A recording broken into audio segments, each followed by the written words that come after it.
I'm a well-known crime novelist. Most of the comments under my stories are full of praise, but one comment stood out, completely offbeat and jarring. Just because it resembles a real-life case doesn't mean real cases actually work that way. After that, the same reader went on to point out various flaws in my story, from multiple professional perspectives. I had to admit his analysis was sharp and highly knowledgeable. But instead of feeling discouraged, it ignited my competitive side. So I challenged him. Why don't you try my next story? I swear, on my name and reputation, you won't be able to find a single hole in it. Once he accepted the challenge, I decided to tell a story I had been preparing for years. I was a top graduate from the police academy, but right after graduation, I was thrown into an extremely difficult case. It happened in 1985 in a remote mountain village. A family of 5 had been brutally murdered. According to the autopsy, the husband was the first to die. He had clearly struggled with the killer. Fingerprints were found on his neck. But the local police force was limited in manpower, and fingerprint matching technology at the time was still rudimentary. After a large-scale investigation, we concluded this was likely the work of a traveling criminal. The killer was probably just a passerby. There were no signs of robbery. Nothing was stolen, so we ruled out theft as a motive. That meant it was likely a spontaneous act of murder. And that type of case is the hardest to solve. We investigated for 6 months, fingerprinting every possible suspect in the area. But still, we couldn't identify the perpetrator. There's a saying, every murder must be solved. But in the end, this case was shelved. Because it was the very first case of my career, it lingered in my heart like an unresolved knot. Later, I was transferred to various districts and gradually promoted. Wherever I went, I would dig through old case files, especially those from towns near that mountain village, always hoping to find a new clue. But 12 years went by, and still nothing. By then, I had risen from a junior detective to the second in command of the unit. When I was assigned to a county in the neighboring province, I unexpectedly came across another massacre, and the details of that case were strikingly similar to the one from years ago. We once again began comparing the killer's fingerprints, but unfortunately, they didn't match. It wasn't the same person, not the same killer. I started to lose hope. To my surprise, a few months later, the 12-year-old case took an unexpected turn. In early July of 1997, about a month after the national college entrance exams, we received a report from a farmer. He said his neighbor had gone missing. Disappearance cases often lead to murder investigations, so I personally led the team to the scene. As we began looking into it, we quickly realized this wasn't a typical family. Before vanishing, the missing man had apparently wiped clean almost all of his fingerprints from the house. But after a thorough search, we still managed to find one print on the doorframe. We collected it and prepared to begin tracking the missing person. But something didn't sit right with me. Even if someone planned their disappearance in advance, who goes so far as to erase every fingerprint they've ever left in their own home? It felt like he was trying to hide something he didn't want anyone to uncover. Immediately, I thought of the murder case from 12 years ago. I told the forensics team, compare the print we just found with the one left at the old crime scene. We waited a day for the results, and when they came back, it was like a light breaking through the fog. The fingerprint matched. The man who had just disappeared was the killer from the unsolved case. No wonder he'd tried to erase all traces of himself before leaving. I dug into the man's background. His son had just finished taking the college entrance exam. That's when it all clicked. For a rural family, college entrance exams are everything. Being able to witness your child finish such an important test is a once-in-a-lifetime moment for a parent. The father had likely spent years hiding in the shadows just to see that moment. Now that it had come and gone, he quietly vanished again, wanting to avoid bringing any more trouble to his family. And suddenly, I remembered something. While helping maintain order at the exam site, I had seen the man's son. He was going around asking people if they had seen his father. He didn't look like he was faking. Maybe that was the exact moment the father had decided to disappear for good. This discovery gave us a valuable clue. But tracking the suspect down was still incredibly difficult. In just 1 month, he could have gone anywhere. The only chance we had was that he might return to visit his son. That meant he could resurface during other key milestones in his son's life. I had the tech team collect the son's DNA from their home so we could use it for future identification if necessary. In the following months, I closely monitored the family. But on the day the son received his college acceptance letter, the suspect didn't show up. He didn't appear at any other major milestones either. From 1997 to 2011, it was as if he had vanished off the face of the earth. During that time, I visited the suspect's son a few times, but it seemed like there had been no contact between them, especially after the suspect's wife passed away. The son lived a quiet life, spending most of his time in a biology lab with little else of note. Then, in 2011, we received a call reporting the discovery of a set of human remains. Our forensics team examined the bones. The estimated time of death was about 10 years prior. The body had completely decomposed, only bare bones were left. There was no way to identify the person by appearance anymore. The only option was a DNA match with surviving relatives. However, the clothing found on the body matched exactly what the suspect had been wearing the year he disappeared. Our lab still had a DNA sample from the suspect's son. When we ran the comparison, the results confirmed it. The body belonged to the suspect. And just like that, the cold case from 1985 was officially closed. The suspect had been dead for years. But what puzzled me was, why did he die? I started looking into the son again. And once I pieced things together, it became clear. This was a path the suspect had to take, because his son's dream was to become a police officer. But having a father who was a wanted criminal would have ruined that dream. So the father had no choice but to disappear. The estimated time of death was sometime between 1996 and 2001. That lined up with our theory. If the suspect's body had been discovered back then, the case would have been closed due to his death. There would have been no scandal, no shadow hanging over his son's records. The boy could have joined the force with honor, his future intact. But fate had other plans. The remains weren't found until over a decade later. Afraid of the stigma, the son never even applied to police academy and missed his one chance. I let out a heavy sigh. Maybe this was karma, the price for a life built on wrongdoing. And that was where the story ended. Then came a comment beneath the post from that same sharp-eyed reader. "Tell me, Mr. Writer, do you know why you're only a writer? It's because your story still has holes. You can't truly see the case from a detective's point of view." I frowned. This story was practically airtight. Even the father's sacrifice for his son made everything fall into place. So why was he still saying that? It didn't take long for that same reader to point out a string of issues. He said, "There's no detail. This is just the most basic version of a criminal investigation. Could someone capable of murdering an entire family really choose to die for the sake of his son's future?" More importantly, after the year 2000, when second-generation ID cards were introduced in China, it became much harder to live off the grid. If he died because he couldn't get a new ID and had no way to run anymore, that'd be somewhat plausible. But here's the biggest flaw. Why was it the neighbor who reported the man missing? Why not his wife or son? According to the story, the wife and son had no idea the man was a killer.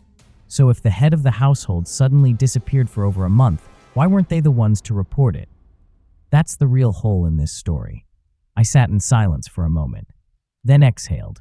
"You're right," I said. "That's why I titled it The First Story." Don't rush to judgment. This story isn't over yet, or rather, it's only just beginning. Interestingly, other readers had very different reactions. They praised the story. They said it was compelling enough as it was. A murderer who dies in the end to redeem himself for his son's future? That's already powerful. To them, the smaller inconsistencies didn't take away from the main plot. As for the critical reader, he didn't respond to any of them. So I addressed the crowd again. No, he's right. It's the extra details that give the story real depth, and what we see on the surface isn't always the truth. All right, I continued. Let me tell you the second story. The sharp-eyed reader replied with just 4 words, "I'm listening." Go on. And so it began. The second story The truth was, the suspect didn't die at all. After the body was discovered, he actually lived for another 10 years. That skeleton we found, it wasn't him. After the case had been closed, I went back and reviewed the files from the beginning. One thing was very clear. The victim's family hadn't lost any money or property. Nothing was stolen. And according to the report, the husband had put up a strong fight. There had been a fierce struggle between him and the killer. Then I looked into the suspect's background, and something from 1985 jumped out at me. Starting in 1980, he had spent 5 years working far from home. Back then, it was the early days of economic reform. Many rural laborers left to find work elsewhere. He came back in 1985, bringing with him the money he had earned. He used that money to lease more farmland and expand his holdings. And for the next 12 years, until 1997, he lived like an ordinary farmer. Hardworking, quiet, seemingly honest. Then in 1997, he vanished without a trace. I went back over the case again, and this time, something didn't sit right. Maybe, just maybe, the suspect had been forced to fight back. So let's reframe the events of 1985. The suspect had returned from years of migrant work and was traveling through a rural village. He stopped at a farmer's home and asked to stay the night. He was carrying the money he'd saved during those years away, and the husband of the household took notice. Late that night, the suspect heard a noise. He caught the man trying to steal his money. The two of them got into a violent fight. In the chaos, driven by desperation to protect what he had, the suspect pulled out a knife and killed the man. Afraid that the truth would be discovered too quickly, he made a split-second decision and murdered the entire family. He packed his belongings and fled, hiking over mountains and through forests to escape the scene. Once he returned home, he never spoke a word of what had happened. It was as if nothing had ever occurred. Back then, local police forces were understaffed and limited in scope. If he kept a low profile, there was a good chance he'd never be caught. And so, for the next 12 years, he lived as a quiet, hardworking farmer. Had I never been transferred to that district, perhaps none of this would have come to light. Of course, if the second murder hadn't happened, he still might have remained hidden. But fate had other plans. There's an old saying in our line of work, a murder case must be solved. And once a new case opens, every nearby region comes under scrutiny, including mass fingerprint collection and broader forensic screening. That second murder didn't directly lead us to him, but it did make him realize something. With advancing technology, it was only a matter of time before he was caught. Around that time, he also learned something else. His son wanted to become a police officer, and suddenly, he found himself torn. How could he avoid becoming a burden to his son? Would it be better if this cold case was simply resolved permanently? And so, the suspect made a choice. He told his son everything. He confessed to the murders. I believe that, at some point, he considered turning himself in. If not, that unidentified body would never have been discovered later. But death is something no one faces easily. He must have stood on the edge of that decision for a long time, and in the end, he stepped back. Because blood is still blood, family is still family. His son told him, "Even if you killed someone, you're still my father." After that day, the entire family, father, son, and mother, shared that secret together. To avoid affecting his son's chances of getting into police academy, they began to stage a plan, a fake disappearance. They wiped all the fingerprints in the house. After all, the son, who dreamed of becoming a cop, already understood many investigative techniques. But he was still just a kid. While cleaning, he missed one fingerprint left behind on the doorframe. Then their plan officially went into motion. The father accompanied his son to the entrance of the National College Exam Center and chose to disappear right there at the gate, the place with the highest police presence. But since his identity hadn't been exposed, no one gave him a second glance. After that, he returned home and hid, because the most dangerous place is often the safest. No one in law enforcement would expect the missing man to be hiding right there in his own house. After the exams, the son ran around in the pouring rain, frantically searching for his father. He even asked a few police officers if they'd seen him, a move that left a lasting impression on me. and convinced me he genuinely didn't know where his father was. Over the next month, the suspect remained hidden inside until his neighbors started to believe he had truly vanished. Once the neighbor filed a missing person report, that's when the real plan began. During our investigation, the suspect stayed out of sight, watching our every move from some hidden corner in the house. Unfortunately, that single fingerprint on the doorframe exposed him. But it didn't matter. He had already melted into the shadows. The police would never be able to track him down easily. The only real question was, how long could he keep hiding like this? Even he didn't know. To truly escape this identity, he'd need something more, a cleaner break, a better solution. And 2 years later, he got his chance. A mine collapse occurred at a coal mine where the suspect used to work. The owner covered it up so almost no one knew.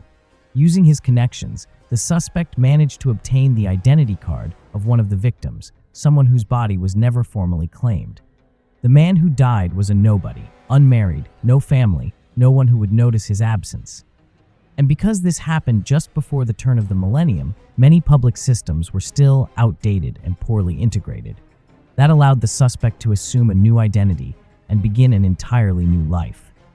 But it also meant he had to cut off all contact with his family. Using his new identity, the suspect got a job at a chemical plant. Over the years, he deliberately eroded his fingerprints, a strategic move to avoid leaving any trace.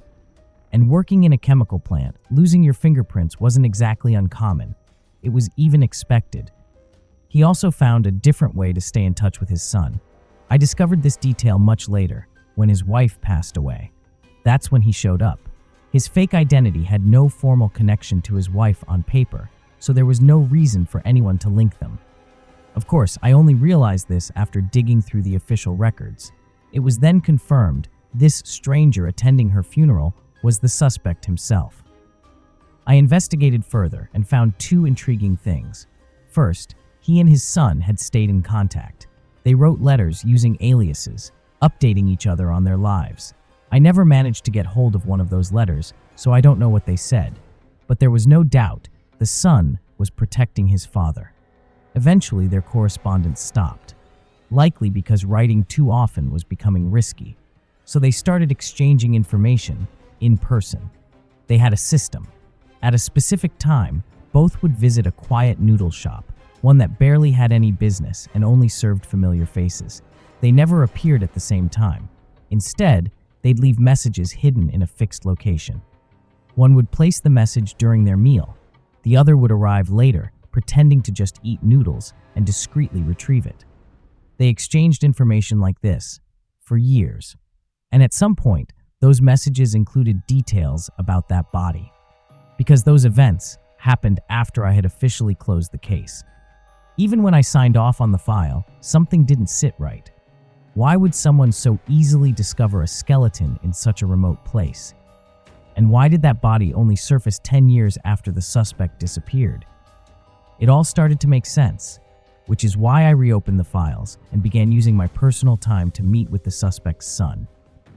After his fake death, the son had changed careers. He gave up on law enforcement and became a mystery novelist. Most of his stories were set in small towns that strongly resembled the place he grew up. But as I read through his novels, I couldn't shake the feeling that behind the fictional crimes were echoes of real ones. His plots felt far too familiar. They resembled his father's case in eerie detail. Still, I couldn't draw any official conclusions. Not until 10 years later, in 2021, when he attended a funeral. To be honest, at my age, my instincts and sharpness have dulled a little. When I first saw him at the funeral, nothing seemed out of place. But soon after, something struck me. The person who had died was an old coworker of his father. Why would he attend that funeral? It wasn't until I started combing through records that the pieces finally clicked. This so-called old colleague had a life path that overlapped far too perfectly with his father's. That's when it hit me. The man who had died was the suspect. He had pulled off a complete identity swap and managed to live in hiding for all these years. And that's how this whole second investigation began. Because of that funeral, I reopened everything. It turned the entire case upside down. But 10 years had passed. 10 years. and I was now reaching retirement. Reopening the case officially was no longer possible. Not unless I could present new evidence proving there were still unresolved issues. But after so long, the chance of finding such proof was close to zero. This became the first and only case in my entire career where the murderer walked free. The case faded into silence. Time and cunning, shared between father and son, had fooled everyone. Perhaps their only punishment was that at his father's funeral, the son couldn't even utter the word dad. But when you weigh that against the cold-blooded murder of an entire family, does that really count as justice? I don't know, but I still believe justice exists, somewhere. That second story I told, it was solid. At least, it met the standards of a decent detective novel. For the first time, the critical reader actually gave me praise, but oddly enough, his compliment left me uneasy. It felt like, in his eyes, I was still just a mediocre storyteller, barely passing. My fans were quick to defend me. "What are you even saying? That story was amazing. If you're so smart, let's see you write something better." But the critical reader didn't get angry. He simply asked two quiet questions. Have any of you stopped to wonder whose body was really found at the bottom of that cliff? And why were we able to identify it through DNA? That question was one no one could answer, because it struck directly at the biggest hole in the story. After all, how could a police officer miss something so critical? If the DNA test result was valid, then the relationship between the two samples had to be father and son. Someone in the comment section brought up a counterpoint. Haven't you all read The Famous Suspect? If you want to hide someone's identity, all you need is a stand-in corpse. Especially if the body belonged to someone completely anonymous. Nobody would ask questions, right? But that didn't really hold up either, because the DNA sample used for comparison was indeed taken from the suspect's own son, and the events, the minor's death, and the identity swap, happened after the father disappeared. They would have had no opportunity to tamper with the DNA result. Which means, if everything we've been told is true, there's only one possible explanation. The mine collapse was fake. The deaths of both the laborer and the father were staged, part of a long-term plan to erase his real identity. And that would mean this wasn't just a disappearance, it was murder. Killing two people just to hide one man? That couldn't be true, right? But then, the critical reader pointed to the true weak link. If the detective in your story is as sharp as he seems, and there were two additional bodies involved, how could he not have noticed? That would be your new evidence. And the scary part? It wouldn't even be hard to prove. Just retest the son's DNA. If the result still links to the corpse, then the theory falls apart. But if it doesn't, the entire case collapses. This is a flaw that shouldn't exist. I didn't say anything, because I had already planned for this next part of the story. I wanted to see just how far this reader would go. And then, he made a move of his own. He directly challenged me. There must be a third version of this story, right? I'm guessing, this time, you'll tell it from the corpse's point of view. Most people probably missed it, but I noticed something important. The suspect's son had a very specific job. He worked in a biological research institute and then became a mystery writer. So tell me, dear writer, that suspect's son, isn't it you? I replied. Whether this story is true or fiction, I'll let you be the judge. After all, you've always said my stories are full of flaws, that they don't reflect real crimes. So why not put yourself in my shoes and ask, is this the truth or is it a lie? All right then, I do have a third story to tell. The third story is told from the perspective of an old, seasoned detective. Of course I know, a person's identity doesn't just change out of nowhere. If someone takes on a new identity, then it means someone else's identity was replaced. I was ready to let go of this case. After all, it had already been officially closed. But the sense of justice in my heart kept pushing me to dig deeper. So this time, I started from the body. And what I found was something far more disturbing. I began tracing the suspect's background, his relationships, and family history. And that's when I discovered something unusual. Turns out, the suspect didn't just have one son. He had two. The younger son, born in 1980, he's the one everyone knows about. But the older one, born in 1975. And this elder son was intellectually disabled. Due to his condition, the suspect and his wife decided to have another child. But afraid the elder son's condition might rub off on the younger one, they completely isolated him. For years, the elder son lived with his grandparents. The family kept his existence extremely secret, so secret in fact that many people didn't even know he existed. To the outside world, he was just a distant relative. He wasn't even listed in the official household records. If I hadn't been digging into the suspect's social connections, I never would have found him. And once I did, a bold theory came to mind. What if the corpse we found wasn't the suspect? What if it was the elder son? That would explain why the DNA test showed a genetic match. They were father and son after all. The police would have assumed the body belonged to the suspect because no one even knew this other son existed. But one detail still didn't sit right with me. According to the bone analysis, the victim's age at death was estimated between 30 and 40 years old. Yet, based on the timeline, the elder son would have died sometime between 1996 and 2001. If that were true, he would have only been in his early to mid-20s. The math didn't line up. But there's a saying in this line of work: once you eliminate the impossible, whatever remains, no matter how unlikely, must be the truth. So I decided to ignore the age estimate for now and continue digging into the elder son's past. I started asking around. Turns out, after his grandparents passed away, he inherited their old home and lived there alone. He rarely left the house. Though intellectually disabled, he was in his 20s and able to care for himself. Barely. The locals were kind to him. They looked out for him like a village child who'd been left behind. But then I checked travel records.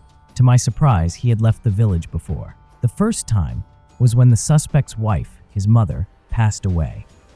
Despite his condition, he made the long trip to see her one last time. What happened during that visit, I can't say for sure, but I'm convinced of this. The elder son was the most innocent member of that family. Afterward, he returned to the village and stayed there for years. Then when the younger brother got a job at the Biological Research Institute, the elder son made another trip. He met with his younger brother, and by deduction, probably with his father as well. Because records show he also went to the same factory where the suspect was working under his new identity. His final recorded movement was in 2007 after his village house was torn down. He went to find his younger brother. And after that, no one ever heard from him again. How does a forensic pathologist determine the time of death?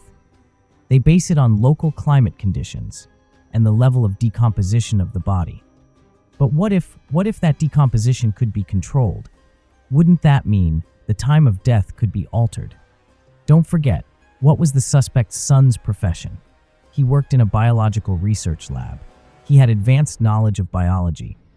So what if someone killed a person and then used the right combination of soil, moisture, and conditions to manipulate the body's decomposition? Wouldn't that produce a perfect corpse? And that's how the perfect plan came to be.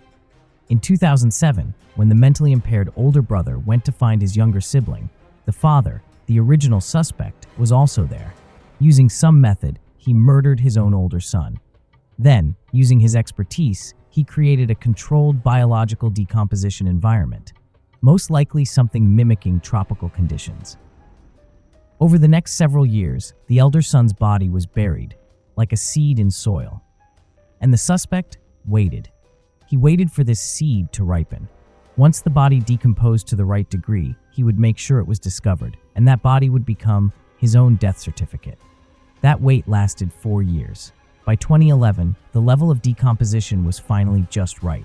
And when the body was unearthed that year, the analysis conveniently determined the time of death to be between 1996 and 2001. Coincidentally, 1997 was the year the suspect turned 40.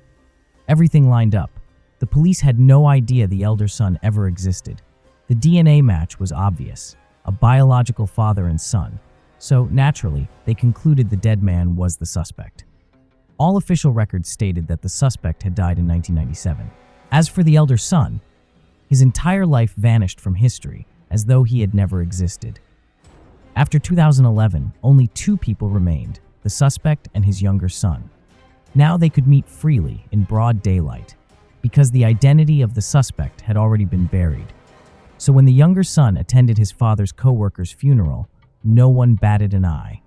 They weren't father and son anymore, not officially. The suspect lived peacefully for the last 10 years of his life. The son went on to build a family, a career, and eventually became a noted crime novelist. Everything seemed perfect. If these two ever owed anything to anyone, it was to that mentally impaired elder brother. And the most bitter truth? They had successfully escaped. Right under my nose. Escaped. The only blemish in my entire police career. A barrier I will never be able to overcome.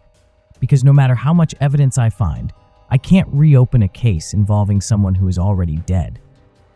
The story was brilliant, but you still missed a few things. The reader who always nitpicks spoke again.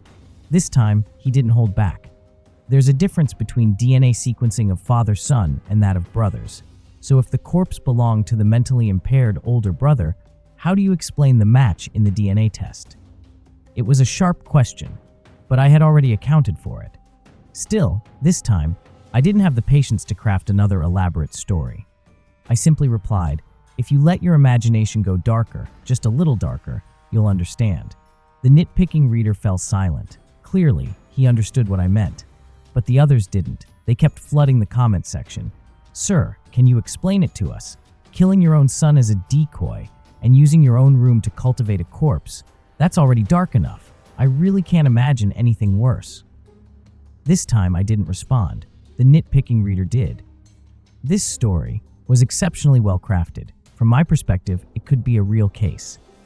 As for that last dark twist, let me explain. He vanished for a moment, then sent in an epilogue. Epilogue. DNA analysis differs between father, son, and siblings, but if you reverse their identities, it can work. Of course, that only works if this entire plan began the moment he escaped. When the police first took a blood sample from the suspect's home, they thought they got the son's DNA. But during the process, the suspect's son had a moment alone. At the time, he was just a high schooler fresh out of college entrance exams. The police had no reason to suspect or watch him closely. So under his father's instruction, the boy secretly swapped the blood sample. The DNA the police collected was actually the suspect's.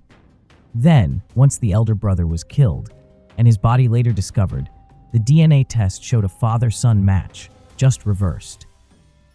The cops believed the dead man was the father and the reference sample came from the son, but in reality, the body was the elder brother, and the DNA sample was the father's. The illusion of a father-son match still held. That was the sleight of hand that allowed the suspect to vanish from justice forever. The most chilling part of the father was that he never loved his eldest son. From the very beginning, he had planned to use him. To live, someone had to die. So he sent his eldest son to the grave with his own hands. But what he didn't know was how much that son loved his family. The first time they met, he cried uncontrollably over the deaths of their grandparents. The second time, he had baked a cake by himself to celebrate his younger brother joining the research institute. But while traveling, someone accidentally knocked it over. He blamed himself so much that he wrote in his diary how sorry he was. The last time, he came carrying the government payout from the demolition of the old house. He planned to give it all to his younger brother, then go live alone in a welfare home. He thought this money would make his little brother happy. But in the end, he never got the chance. Knock, knock, knock. Someone rapped on my door. It was an old man in his 60s. He handed me a small box. Inside was a diary. I stared at him. He was the retired detective from the case. He nodded. You knew all of this, didn't you? I nodded back. The story I had written was told entirely from his perspective. He smiled. You're truly clever. Otherwise, you couldn't have recreated my experiences so vividly. Of course, I assume much of it was based on your own life with your father. Go on. Your brother loved you dearly. I opened the diary. My brother couldn't write well, but whenever he wrote the words father, mother, or younger brother, his handwriting was unusually neat. You could tell he really, truly loved me. The last page read, Little brother, we're the only ones left in this world now. I want you to have everything. Please, live a happy life. Taped next to those words was a bank card containing the demolition payout and all of his savings. Tears blurred my eyes. I rummaged through the house and found my brother's old wallet. Inside was that very bank card, still brand new. Who would care how much money a simpleton had? So it sat, gathering dust, for over 10 years. Turns out, it held a treasure greater than anything I'll ever own: my brother's love. The old detective looked at me, sighed, and turned to leave. As he reached the door, I called out, "I know you've still been investigating this case, and I know that commenter was you." He turned. I paused, then said, "Actually, I loved my father too. Everything that happened, I planned it all for him. The one who killed my brother was me. I told you this story thinking he was already dead.